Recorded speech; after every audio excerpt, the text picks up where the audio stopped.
मालिक की सजनवाजी प्यारी सत्संग जी,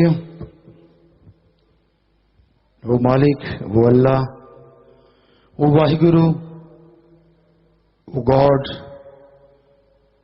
जिसके करोड़ों नाम हैं, वो सुप्रीम पावर कण कण में जर्रे जर्रे में मौजूद है। कोई जगह उससे खाली नहीं, और इसका मतलब वो हमारे अंदर रहता है। हिंदू धर्म में, वेद शास्त्रों में, पवित्र ग्रंथों में आया प्रभु कण कण में रहता है। इस्लाम धर्म में आया अल्लाह ताला जर्रे जर्रे में मौजूद है। और ईसाई धर्म में आया गॉड इज एवरीवेयर, मालिक हर जगह है। तो सीधा सा मतलब ये शरीर भी उस कण में आ जाता है। अगर वो छोटे से छोटे कण में ईश्वर रहता है, अणु कहें या परमाणु कहें, उससे भी छोटे कण खोज लिए गए, तो उसमें भी मालिक है। तो शरीर तो बहुत बड़ा है, इसका मतलब इसमें मालिक है। तो उसे पाने के लिए जंगलों, पहाड़ों, उजाड़ों में जाने की जरूरत नहीं। अपने विचारों का शुद्धिकरण करो, विचार शुद्ध हो जाएं। मन चंगा कठौती च गंगा।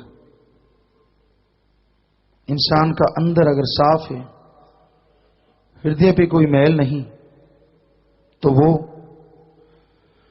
घर परिवार में रह के मालिक को पा सकता है। जितने भी संत पीर पैगंबर हुए, घर परिवार में रहते ही उन्होंने मालिक को पा लिया। दोनों तरह के रहे, घर पर त्यागने वाले और घर परिवार में रहते हुए। तो इसका मतलब मालिक को घर परिवार में रहते भी पाया जा सकता है।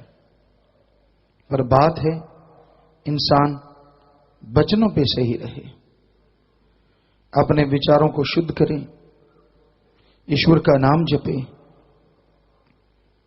और परमार्थी कार्य करे।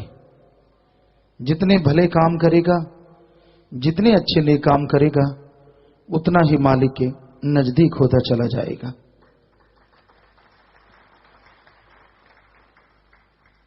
बाहरी सफाई जरूरी है, उससे भी ज्यादा जरूरी है अंतःकरण की सफाई। जब तक अंदर की सफाई नहीं होती, तो आप आत्मिक शांति हासिल नहीं कर सकते, आत्म बल नहीं बढ़ेगा। और अगर आपके अंदर आत्म बल नहीं है, सहने की शक्ति खत्म हो जाएगी। कोई भी बात आपको सही नहीं लगेगी तो उसके लिए आप भड़क जाएंगे। अपनी मां, बेटी, बहन, जो भी सामने आया कुछ भी बोलते जाएंगे। बाद में चाहे माफी मांगते फिरें, क्षमा मांगते फिरें, लेकिन कहते हैं जुबान से निकली बात और उसका जख्म कभी मिटा नहीं करता। तीर तलवार के जख्म तो मिट जाते हैं, लेकिन जुबान का जो जख्म है वो कभी भरता नहीं। इसलिए कभी किसी को कड़वा ना बोलो, बुरा ना बोलो, वरना बार बार शर्मिंदगी उठानी पड़ेगी। तो जितना हो सके मीठा बोलो, बोलने से पहले तोलो। आप जो कहने जा रहे हैं क्या असर होगा उसका, जरा सा ये भी सोच लें, फिर बोलें। जो इंसान फकीरों की बताई बातों पे यकीन कर लेते हैं, तो जीते जी दुनिया में भी उनका नाम रोशन होता है और मरणोपरांत आवागमन में नहीं जाते।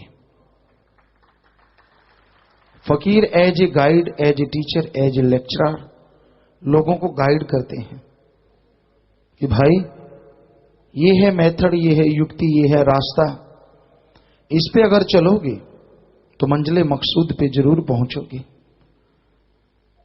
बाकी मर्जी आपकी। वैसे तो हम गाइड लेते हैं, नए शहर में जाएं, बड़ा शहर हो, महानगर, कहीं घूमना हो, कहीं नई जगह जाना हो, तो वहां का लोकल गाइड लेना पड़ता है। विदेशों में जाओ, वहां घूमना है, तो वहां के गाइड होते हैं और वो लेने पड़ते हैं। तो हम इस दुनिया में, इस धरती पे तो गाइड लेते हैं और उससे समझते हैं कि ये जरूरत है, पर जो अल्लाह वाहिगुरु मालिक का रास्ता है वो तो दिखता भी नहीं। शहर में आप जाएंगे, चलो थोड़ा भटक जाएंगे, पूछ पुछा के आखिर ठिकाने पे पहुंच ही जाएंगे, क्योंकि वो तो दिख रहा है। लेकिन जो गैबी रास्ते हैं भगवान तक जाने के, या फ्यूचर, आपका फ्यूचर कैसे सेफ हो, उसका तो आप कहीं से पूछ सकते हैं। तो वो संत है, क्योंकि इस फ्यूचर के नाम पे करोड़ों रुपए लोग लूट रहे हैं। मुझे इतने चढ़ा जा, मैं तेरा भला करूं, मुझे ये दे दे, मैं तेरा भला करूं, सब बकवास। उनका खुद का तो भला हुआ नहीं, वो क्यों मांग रहे हैं लोगों से?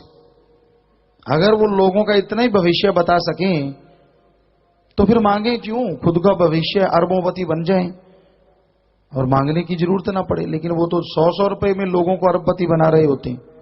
100 दे दो, 500 दे दो, 10,000 दे दो, 20,000 दे दो, अलग अलग फीस है, जैसे सामने आदमी वैसी फीस। तो आप क्यों नहीं गौर करते कि जो आपको अरबोंपति बना सकता है वो खुद क्यों गरीब है? अगर उसको इतना ही भविष्य बकता है, भविष्य ज्ञाता है, तो वो खुद का भविष्य सही कर ले और खुद अरबोंपति बन जाए। तो ये पाखंड है, ये ढोंग है, ये ढकोसले हैं। हमारे धर्म क्या कहते हैं? किर्त कमाई, हिम्मत करे अगर इंसान तो सहायता करे भगवान। हिम्मते मर्दा मद दे खुदा, सीधी सी थ्योरी है। आप मेहनत कीजिए, मालिक आपकी मदद करेंगे। आप मेहनत नहीं करेंगे, मालिक क्या मदद करेंगे आपकी, बताइए। तो अगर आपके पास वो मेथड है, गुरु मंत्र, जिसे हिंदू धर्म में गुरु का मंत्र नहीं, अल्लाह वाहिगुरु राम का वो शब्द जिसे गुरु ने अभ्यास किया हो, वो लोगों को बताता, तो उसे कहते गुरु मंत्र। सिख धर्म में कहते नाम शब्द, परमात्मा दा नाम और वो शब्द, वो आवाज जिससे सारी दुनिया की उत्पत्ति हुई है। इस्लाम धर्म में कहते कलमा, इंग्लिश फकीर कहते method of meditation, the gods words, ध्यान की विधि, ध्यान का तरीका। नासा साइंस केंद्र कहती है विल पावर अगर चरम सीमा पे लेके जाना है तो एक शब्द लो, एकांत में बैठो और उसे कंटिन्यू रिपीट करो। उनसे पूछा गया कैसा शब्द, कहने लगे जैसे गॉड, ओम, हरि, कोई भी ऐसा जिसे आप श्रद्धा रखते हो। आगे ना बात वही जो धर्मों में लिखी है, गुरु मंत्र, मेथड ऑफ मेडिटेशन, वो तरीका लेना होगा, उसका अभ्यास करो। आपको पावर मिलेगी नेकी पे चलने की, बूस्ट, जैसे एक तरह का आपको अंदर से जबरदस्त शक्ति मिलेगी। अगर आपके पास वो मेथड नहीं है तो आप कभी भी डोल सकते हैं, कभी भी गुमराह हो सकते हैं, आपका मन आपको भरमा सकता है। और आपके पास अगर वो मेथड है तो आपका आत्मबल बढ़ता ही जाएगा, उसे कोई रोक नहीं सकता। जैसे जैसे आप मेथड को रिपीट करेंगे, राम का नाम जपते जाएंगे, वैसे वैसे आपका आत्मबल बढ़ता जाएगा और आप मालिक की खुशियों के हकदार बनते चले जाओगे। तो जो भी सत्संगत आश्रम में सत्संग में चल के आई, आप सबका पधारने का तहे दिल से बहुत बहुत स्वागत करते हैं। जी आया अनुक्षमदित कहते हैं, मोस्ट वेलकम।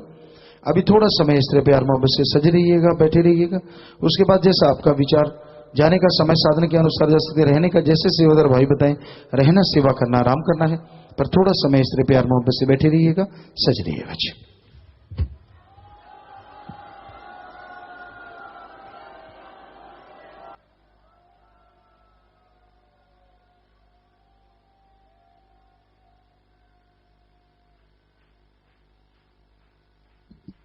धन सतगुरु तेरा ही आसरा। थोड़े समय के लिए कृपया सभी इसी प्रकार अपनी अपनी जगह पर बैठे रहें। जी